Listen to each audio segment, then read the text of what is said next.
People who don't drink alcohol, why? Story number 1. My mom was an alcoholic when I was a kid. I didn't know it at that time, however. I thought it was normal for a mom to be gone all day long and all night long.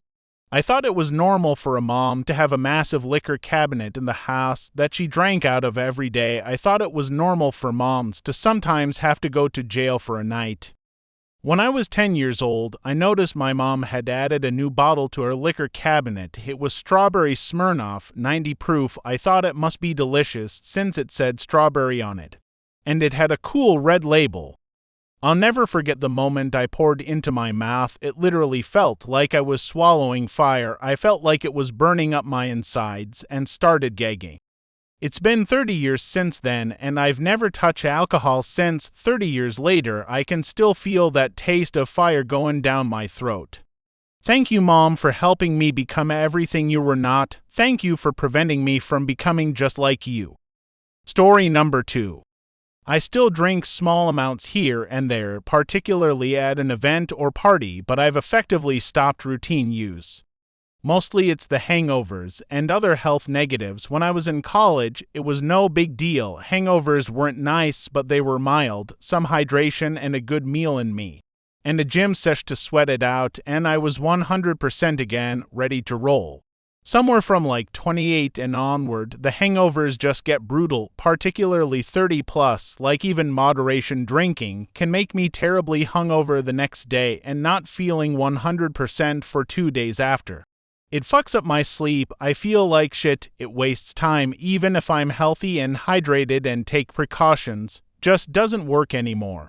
And the buzz is no longer even that fun either. Been there, done that. So minimal gain for major downsides. I'd rather not drink, get a great night of sleep, and not lose my weekend or be hungover at work. Story number 3. It tastes bad, causes damage to every single cell, organ system it comes in contact with, starting with your mouth all the way to your liver, implicated in half of all violent crime, implicated in a large amount of deadly car accidents, has the worst, most damaging addictions. The societal problems triggered by alcohol alone are so horrifying, and how we all bury our head in the sand ignoring it. As a drug, it's terrible. It's short-acting, requires you to consume large amounts of liquid and other things to get high, can only be consumed orally, meaning a slow onset of action. But also you can't undo an overdose once it's in your system, and it's very easy to take too much because it's hard to gauge how much you already have taken. Your body converts alcohol to sugar, so you're also spiking your blood sugar. It's the only drug that functions this way, triggering a release of insulin, which can lead to insulin resistance. It's carcinogenic, teratogenic, highly addictive with a subpar high that is more of a function of dumbing down your brain. Story number 4. 6 months sober as of June 1st. I've been a raging alcoholic for 10 years, day in, day out, and last December I got arrested and kicked out of my place, blackout drunk, lost my job over it. Had to start from square one, but this time I'm doing it sober. Also, I finally have the motivation to get my license back now that I'm sober. Lost it in a 2016 OWI, and I'm saving for a car and everything. I also did the DD class in 2017. Just need to do a substance abuse evaluation. Kinda scared they're gonna want me to quit smoking Ganya, but I'ma do what I have to do for sure.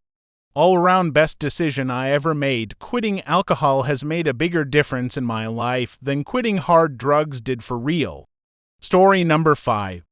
I drank on a nearly daily basis for years. I'm not sure if I would call myself an alcoholic, but I was close to ending up down that route. I suffered a lot from low mood, and it was an escape as such. My mom passed away less than a month ago from liver failure. She struggled with alcohol dependency for a long time, but we didn't realize how bad it was until recently. I won't go into detail, but liver failure is not a pleasant way to go. It's slow, painful, and extremely traumatic for everyone involved. When my mom was lying in hospital, she turned to me and made me promise that I would never end up the same way. She was a wonderful person and desperately wanted to get better, but in the end it was just too late. I'll never look at alcohol the same way for as long as I live. Story number 6. I have several alcoholics in my family that either had lifelong issues or had something dramatic happen that got them sober. I personally do not like the taste or the smell, nor do I enjoy altered states of mind. People cannot accept that as a reason, so I bring up the family history. Damn near every person has argued I will be different from everyone else in my family and just be a fun drunk, like they want me to be for their own validation. It's really sad that they're so attached to drunkenness that they expect me to risk and experience alcoholism myself, that they won't accept that I don't drink. Unless I've already personally destroyed my own life with it, I just don't like it. The benefits are not benefits to me. There is no upside. There's nothing of value here worth risking everything for to acquire the taste. I gladly accept that people are different and other people value and experience alcohol differently from me, and I just want them to accept the same. Story number 7. There are a lot of reasons, actually. To start, my family has a history of alcoholism and addictive behavior. My mom told me when I was younger that based on some medications I was on, it would be unsafe to drink alcohol. In addition to that, I've had multiple friends go through AA. I am in a fraternity, actually, that usually blows people's minds, and the ones who went through AA are not in my fraternity. Fun fact. I've seen what alcohol does and how people use it as a social lubricant, and it's just something I didn't want a part of. There were too many risks, not enough of a reward. I didn't want to have my decision-making hampered. I don't feel I was drunk is a valid excuse for poor behavior or terrible choices. I will admit it would have been easier to fit in, but at the same time, people use it as a story focus and bonding item, always being the sober person. You begin to notice how our society is obsessed with alcohol. As you get older, however, it begins to taper off. Once you get past 26, it isn't as important. Plus, if I spent my money on alcohol, how was I going to be able to buy magic cards? Story number 8.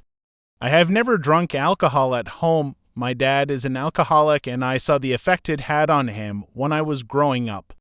It didn't stop me starting to drink. I just always had ground rules: never drink alone, never drink to overcome a problem, and always stop drinking if I became upset or depressed. I was always a fun drunk, always social, never a downer, and I never let it break any of my rules. That said, I could put a lot of alcohol away when I was drinking. I got to a place where me and a small group of the same friends habitually went to the same nightclub week after week, and it was always a good night. We would stay out all night, always enjoyed. Over the space of about a year, one friend dropped out because he got a girlfriend, and over time others dropped out. We went out less frequently, and as we did, for different reasons. People would leave earlier. I ended up going out and staying if my friends left. As I said, I was a fun drunk and recognized other faces I would see there.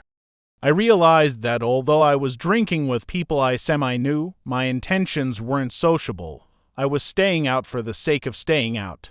And I was drinking and not for the enjoyment of the night. One night, I went out with two friends, woke up the next day in a puddle of sick, thought I had an amazing night, lost my bank card, lost my wallet, and when I checked with my bank, I had spent a lot of money that night.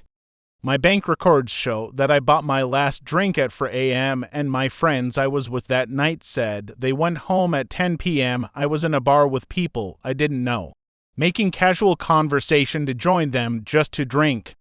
I decided that it was time to stop drinking. I met a girl who also wasn't a drinker, and we ended up still going to nightclubs, not drinking, not getting drunk, and having just as much fun.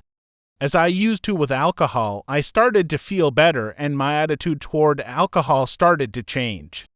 We weren't teetotal. We would have a glass of wine with dinner on special occasions. I would have a beer every now and then with her or with friends I trusted.